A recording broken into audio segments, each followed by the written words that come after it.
നമസ്കാരം. വലിയ വിവാദങ്ങളുണ്ടായ ഒരു സംഭവമായിരുന്നു ഹേമ കമ്മിറ്റി അല്ലേ. ഹേമ കമ്മിറ്റി റിപ്പോർട്ട് സർക്കാരിന് സമർപ്പിക്കുകയും പിന്നീട് സർക്കാർ പുറത്തുവിടുകയും ചെയ്തു. നമുക്കറിയാം 2017 ജൂലൈ കേരള സർക്കാർ രൂപീകരിച്ച് 2017 നവംബർ 16 പ്രവർത്തനം ആരംഭിച്ചു. നമുക്കറിയാം 17 രൂപീകരിച്ച ഹേമ കമ്മിറ്റി നവംബർ 16 പ്രവർത്തനം ആരംഭിച്ചു. 3 അംഗ കമ്മിറ്റി അംഗങ്ങളായിരുന്നു ഉണ്ടായിരുന്നത്. മുൻ കേരള ഹൈക്കോടതി ജസ്റ്റിസ് ഹേമ അധ്യക്ഷയായ ഒരു സമിതി, നടി ശാരദ, മുൻ IAS ഉദ്യോഗസ്ഥൻ KB വത്സലകുമാരി.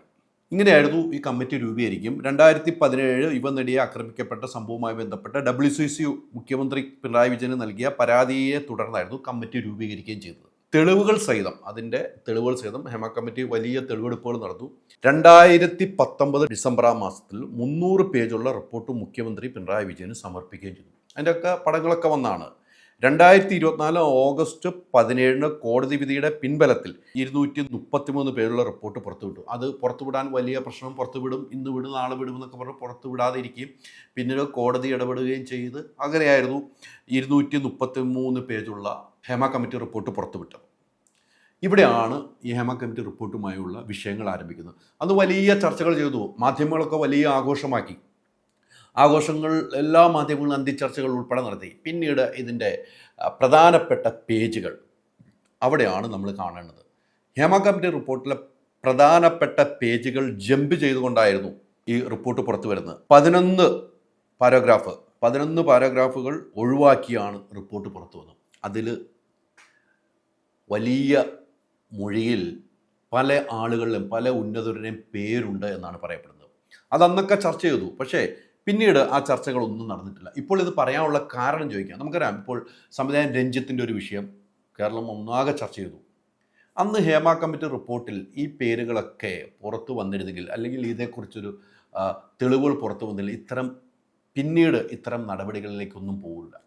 ഉദ്യോഗസ്ഥർ അത് ആവുന്നതും ഇത് പുറത്തു വിടാനുള്ള നിലയിലേക്ക് പോയി. ഇപ്പോൾ നമുക്ക് കിട്ടുന്ന വിവരമനുസരിച്ച് അന്ന് ഈ വിഷയങ്ങൾ ഒത്തുതീർപ്പാക്കുന്നതിന് ചില രാഷ്ട്രീയ ഉദ്യോഗസ്ഥ കൂട്ടുകെട്ടുകൾ കൃത്യമായി ഇടപെട്ടു.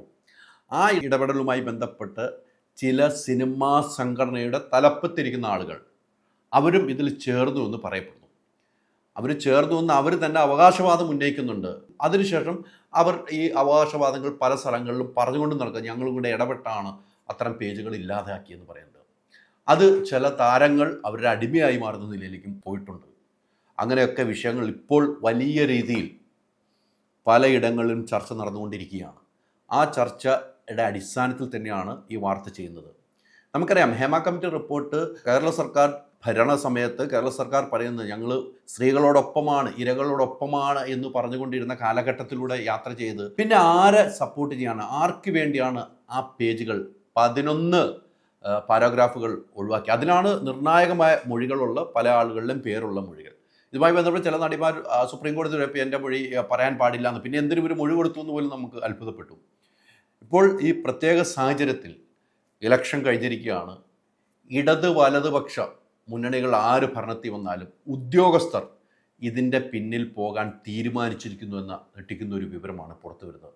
എന്തായാലും നമ്മുടെ ഒരു അന്വേഷണത്തിൽ കൃത്യമായി അറിഞ്ഞുകൊണ്ട് തന്നെയാണ് പോകുന്നത്. ഞാനും ഇതിൻ്റെ അന്വേഷണവുമായി മുന്നോട്ട് പോവാണ്. ഇത് ആരുടെയൊക്കെ പേരുകളുണ്ട്, ആരാണ് കൃത്യമായി ഇടപെട്ടത് എന്നൊരു കാര്യത്തിലേക്ക് പോകാൻ തീരുമാനിച്ചിരിക്കുകയാണ്. അതിന് എന്നെ സംബന്ധിച്ചോളം ചില ഉദ്യോഗസ്ഥരുടെ സപ്പോർട്ടുകൾ നമുക്ക് ലഭിച്ചതിൻ്റെ അടിസ്ഥാനത്തിൽ തന്നെയാണ് ഈ വാർത്തകൾ ചെയ്ത് പല മേഖലയിലുള്ളവരുടെ പേരുകളൊക്കെ വന്നിട്ടുണ്ട്. എന്തായാലും നമുക്ക് മനസ്സിലാക്കാൻ കഴിയുന്നത്, ഇത്തരം നടപടികൾ സർക്കാർ എന്തിന് ഇത് ഒളിപ്പിച്ചു എന്നൊരു ചോദ്യം ബാക്കി നിൽക്കുകയാണ്. അതിനെതിരെ ശക്തമായ നിലയിൽ മെയ് മാസത്തിൽ അധികാരത്തിലേക്കുന്ന ഏത് സർക്കാരാണെങ്കിലും ഉദ്യോഗസ്ഥർ ആ ഫയൽ പൊടി തട്ടിയെടുക്കാൻ തീരുമാനിച്ചു എന്നൊരു വിവരം ലഭ്യമായതിൻ്റെ അടിസ്ഥാനത്തിൽ തന്നെയാണ് ഇത്തരമൊരു വാർത്ത ചെയ്തത്. എന്തായാലും ഹേമ കമ്മിറ്റി റിപ്പോർട്ട് കൃത്യതയോടുകൂടി പുറത്തു വിട്ടിരുന്നെങ്കിൽ ഇപ്പോൾ നടക്കുന്ന പല സംഭവങ്ങളും ഒഴിവായേനെ. ആർക്കും ഭയം ഇല്ലാതെ ആകുമ്പോഴാണ് വീണ്ടും പ്രശ്നങ്ങളിലേക്ക് പോകുന്നത്.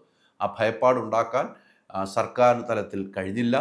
അതിൽ മൊഴി നൽകിയവർ ചില ആളുകൾ മൊഴി പുറത്തു വിടരുതെന്ന് പറഞ്ഞ ഒരു സാഹചര്യം, അവരുടെ കാര്യങ്ങൾ നോക്കിയിട്ടേ മൊഴി പുറത്തു വിടാൻ പറ്റുള്ളൂ, അങ്ങനെ പറഞ്ഞിട്ടല്ല മൊഴി കൊടുത്തതെന്ന് പറയുന്ന സാഹചര്യം എല്ലാം ഉണ്ടായപ്പോൾ ഇതിൽ ഇടപെട്ടവർ, ഈ ഇതിൽ ഇടപെട്ടവരുടെ പേര് വിവരം ഉൾപ്പെടെ പുറത്തു വരാനുള്ള ഒരു സാഹചര്യത്തിലേക്ക് കാര്യങ്ങൾ പോകുന്നു എന്നും മാത്രമാണ് ഇപ്പോൾ പറയുന്നുണ്ട്. എന്തായാലും അന്വേഷണം തുടർന്നുകൊണ്ടിരിക്കും, അന്വേഷണം തുടരും, ഇതിൻ്റെ പേര് വിവരങ്ങൾ പുറത്തുവിടും. അത് മുഖ്യധാരാ മാധ്യമങ്ങൾ ഉൾപ്പെടെ അതുമായി മുന്നോട്ട് പോകാനുള്ള ഒരു സാഹചര്യം ഒരുങ്ങുന്നു എന്നൊരു വിവരവും ലഭ്യമായിട്ടുണ്ട്.